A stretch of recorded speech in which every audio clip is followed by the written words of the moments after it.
My name is Jane Ekayu from Uganda. I work with former child soldiers, and I've been doing this for the last 15 years of my life. I first started in 2004. That was at the peak of the LRA war in northern Uganda especially. I remember this particular day I have a teaching background, so I was in my school teaching, but then I felt I needed to reach the children that were being rescued from the LRA, and I just wanted to be there for them. And that's how I started, working with the children. And that went on for a pretty number of years, and then the center was working in closed down. So then I asked myself, so what happens to these children? They're going back home to homes without parents. And because most of them, the parents had been murdered. Some of them witnessed the murder of their parents. Others were forced even to murder their own parents, their siblings, and they were torn. The children had been horribly torn, and they were going back to homes without parents. I kept asking myself, so what becomes of this child? Today he's a child, but tomorrow he will be an adult. What kind of adult are we going to have in our own society? And that's how I set up Children of Peace Uganda in 2010. I started alone, just walking in the homes of these children, because some of them would try to reach me and they would tell me, I would have been better off dead in captivity than come back to live like this. What am I living for? And I asked myself, what can I do? Because to me, every single human being is created with so much potential to be of help to another person who is in need. And when we search within ourselves, with positive questions, we get positive answers.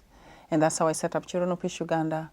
And we've been able to reach slightly over 3,500 children who were former child soldiers, the children who were orphaned by war, and the children who were born in captivity, to the girls who were given out as sex slaves. And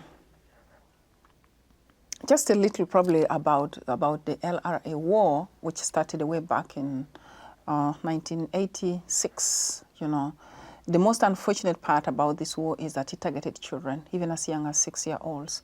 The children, the rebels would break into homes, break into boarding schools, and take away children. And the children are trained as child soldiers. The girls would equally be trained as child soldiers, but they would also be given out as sex slaves, to the commanders. And there was so much devastation in the community. And the community growing up like that, the children, I knew the repeat of this could easily happen if the children are not helped to heal and to forgive.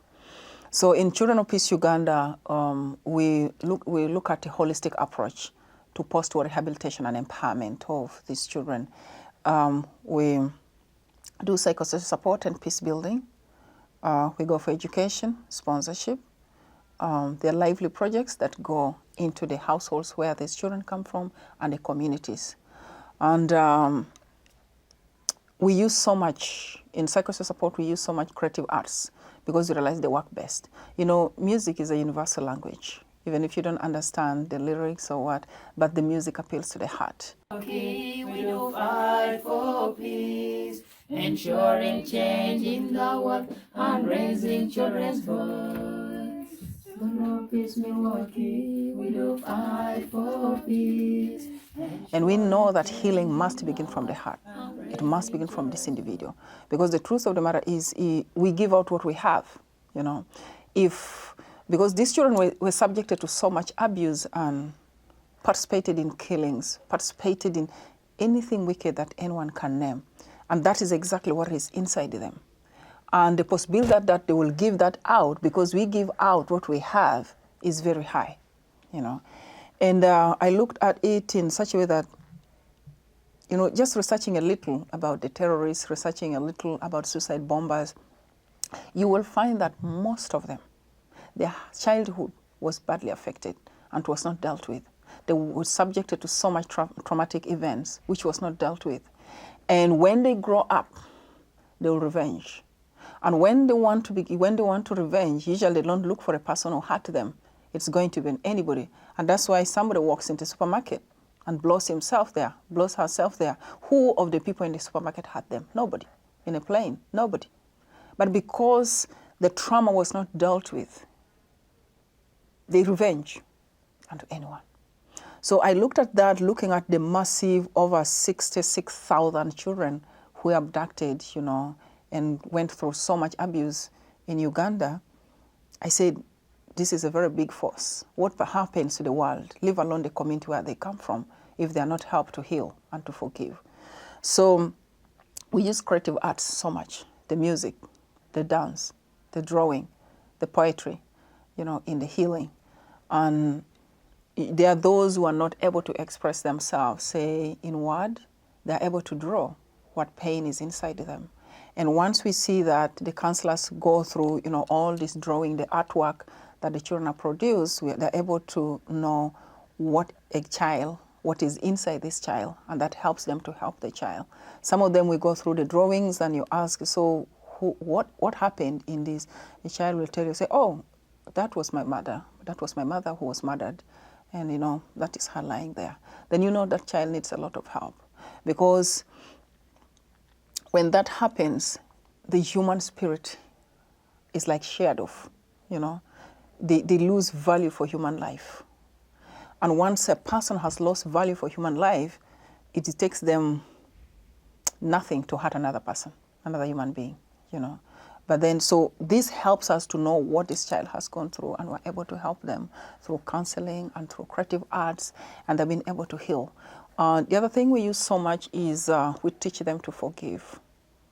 And they do this through drawings, they do it through music, they do it through poetry, because no healing can take place unless we've been able to bring this person, this child who was so much hurt, in the place where they're able to forgive the people who have hurt them that much, and to forgive themselves.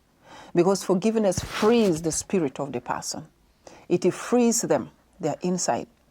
And, it's completely natural to feel angry when someone has been hurt, But then it's not healthy to keep the anger inside them, because it destroys them. Soon their health will begin to break down. They won't be good to themselves, neither to anybody around them. So that's why we emphasize so much. We teach for them to help them to forgive, because forgiveness benefits the survivor, number one, not the perpetrator. It frees the person, so that we save this person from secondary hurt. And once we've always seen that when they are able to forgive the people who have hurt them so much, because they have to free themselves and become better persons to help themselves and to help others. Okay, then we begin to see their grades in class improve.